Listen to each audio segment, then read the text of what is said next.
Assalamualaikum warahmatullahi wabarakatuh. Izin memperkenalkan diri, nama saya Muhammad Ridho Santosa. Saya dari kelas manajemen 22B dengan NPM saya 22411087. Saya di sini sedikit ingin menjelaskan apa itu definisi manajemen keuangan. Definisi manajemen keuangan adalah ilmu dan seni perencanaan, pengorganisasian, memimpin dan mengendalikan seluruh sumber daya organisasi untuk mencapai berbagai tujuan yang ditetapkan secara efektif dan efisien. Mengapa manajemen keuangan itu penting? Yang pertama, dalam pengelolaan keuangan diperlukan pada setiap tingkat kehidupan masyarakat, mulai dari masalah rumah tangga hingga masalah besar perusahaan yang berorientasi profit dan non-profit. Yang kedua, bersama dengan departemen lain, mereka memutuskan segalanya kebijakan untuk mempertahankan dan bahkan meningkatkan kinerja perusahaan bertahan hidup. Yang ketiga, pengolahan uang. Pengolahan uang merupakan aspek penunjang bidang lain yang menarik bagi seseorang. Peluang karir apa saja yang ada di dalam bidang manajemen keuangan? Yang pertama, lembaga pasar uang dan pasar modal. Misalnya sebagai bank, asuransi, reksadana sebagai karyawan atau supervisor dan manajer. Yang kedua, perusahaan investasi, misalnya sekuritas perusahaan, bank, asuransi sebagai penjual dan dalis. Yang ketiga, sebagai manajer keuangan atau CPO di bidang manufaktur perusahaan, bank bahkan perusahaan nirlaba. Yang keempat, staf keuangan baik keuangan maupun non-keuangan perusahaan. Membentuk badan hukum perusahaan bisnis, perusahaan perorangan atau kepemilikan tunggal. Perseorangan adalah perusahaan yang dimiliki oleh satu pemilik di sebuah kepemilikan perseorangan. Seluruh kekayaan perusahaan menjadi pemiliknya. Pada sebaliknya, seluruh kewajiban perusahaan merupakan kewajiban ke pemiliknya. Kelebihan perusahaan swasta ialah yang pertama, mudah dibentuk. Yang kedua, tidak diatur oleh banyak peraturan negara. Yang ketiga, tidak dikenakan pajak penghasilan badan. Perusahaan atau korporasi adalah suatu perusahaan yang dikelola oleh suatu badan hukum yang berbadan hukum terpisah dan pemiliknya.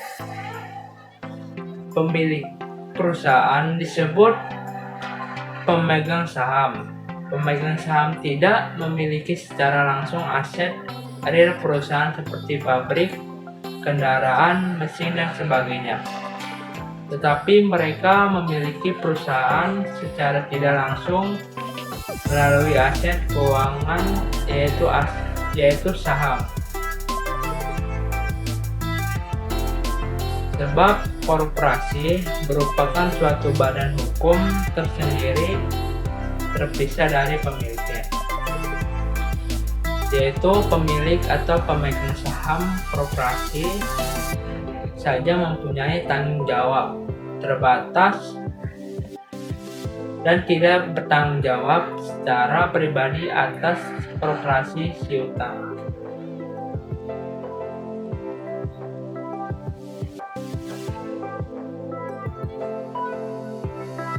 Persekutuan kemitraan. Persekutuan adalah suatu perusahaan yang dimiliki oleh dua pemilik atau lebih di mana masing-masing pemilik berada disebut mitra. Ada dua jenis persekutuan, yaitu persekutuan umum dan persekutuan komanditer kemitraan. Persekutuan umum ialah persekutuan di mana semua sekutu mempunyai tanggung jawab yang tidak terbatas. Lalu persekutuan komanditer adalah persekutuan di mana sebagai sekutunya hasil mempunyai. Persekutuan komanditer adalah persekutuan di mana sebagian sekutunya hasil mempunyai tanggung jawab terbatas. Keuntungan dan kerugian kemitraan relatif sama dengan perusahaan perseorangan. Tujuan perusahaan dan tujuan keuangan. Yang pertama, memaksimalkan keuntungan. Kedua, memaksimalkan kesejahteraan pemiliknya atau stockholder. Yang ketiga, memaksimalkan kesejahteraan pemangku kepentingan kesejahteraan sosial. Perusahaan adalah organisasi yang bertujuan untuk memperoleh laba atau profit, sehingga tujuan keuangan secara normatif adalah memaksimalkan nilai perusahaan atau maximize value of the debt. Yang keempat, nilai perusahaan adalah harga yang bersedia dibayar oleh calon pembeli pada saat perusahaan tersebut dijual. Keputusan penting apa saja dalam manajemen keuangan. Yang pertama, manajer keuangan memperoleh dana dari pasar keuangan atau pasar modal, disebut financial market. Pasar keuangan menyediakan dana jangka pendek atau money market. Pasar modal menyediakan dana jangka panjang atau capital market. Yang kedua, dana yang diperoleh diterbitkan dalam bentuk aktiva perusahaan atau financial assets, berupa aktiva real dan investasi. Aktiva dipakai untuk menunjukkan operasi perusahaan sehingga nantinya akan memperoleh pendapatan. Keputusan investasi akan mempengaruhi struktur kekayaan perusahaan, yaitu perbandingan aktiva tetap dan lancar. Berdasar operasi perusahaan diharapkan memperoleh laba atau profit yang akan dikelola manajer keuangan. Sebagai dana tersebut dikembalikan ke pasar keuangan melalui medium yang berbeda-beda. Pemegang saham dibagikan dividen, untuk memegang hutang dibagikan bunga, dan mengembalikan pinjaman pokok hutang. Sebagian tingkat keuntungan ditanamkan kembali oleh manajer keuangan ke dalam perusahaan. Konsep-konsep dasar dalam manajemen keuangan. Yang pertama, fungsi manajemen keuangan, yaitu fungsi pendanaan dan fungsi investasi dan fungsi pembagian laba. Semua aktif dilakukan manajemen keuangan. Semua aktivitas yang dilakukan perusahaan yang berhubungan dengan usaha untuk memperoleh sumber dana dengan biaya yang relatif murah, dan usaha untuk menggunakan dana tersebut secara efisien. Fungsi dana yaitu adalah putusan manajemen keuangan dalam melakukan pertimbangan dan analisis perpaduan antara sumber-sumber dana yang paling ekonomis bagi perusahaan untuk mendanai kebutuhan investasi serta kegiatan operasional perusahaan.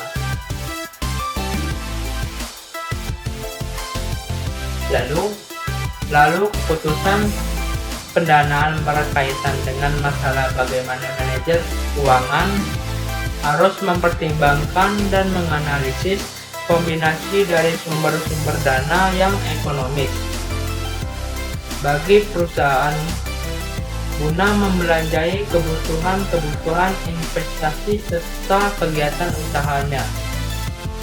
Lalu, fungsi dari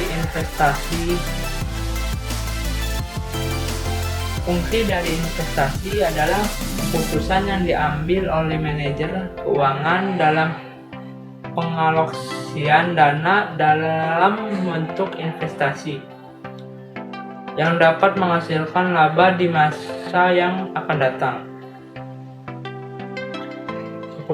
Keputusan ini akan tergambar dari aktiva perusahaan dan mempengaruhi struktur kekayaan perusahaan itu sendiri. Apa fungsi dari pembagian laba? Yang pertama, dividen merupakan bagian dari keuntungan suatu perusahaan yang dibayarkan kepada para pemegang saham. Keputusan dividen adalah keputusan manajemen keuangan dalam menentukan besarnya proporsi laba yang akan dibagikan kepada para yang akan disimpan di perusahaan sebagai laba ditahan untuk pertumbuhan perusahaan. Kebijakan ini juga akan mempengaruhi finansial struktur maupun kapital struktur. Keputusan individu merupakan keputusan dalam suatu organisasi.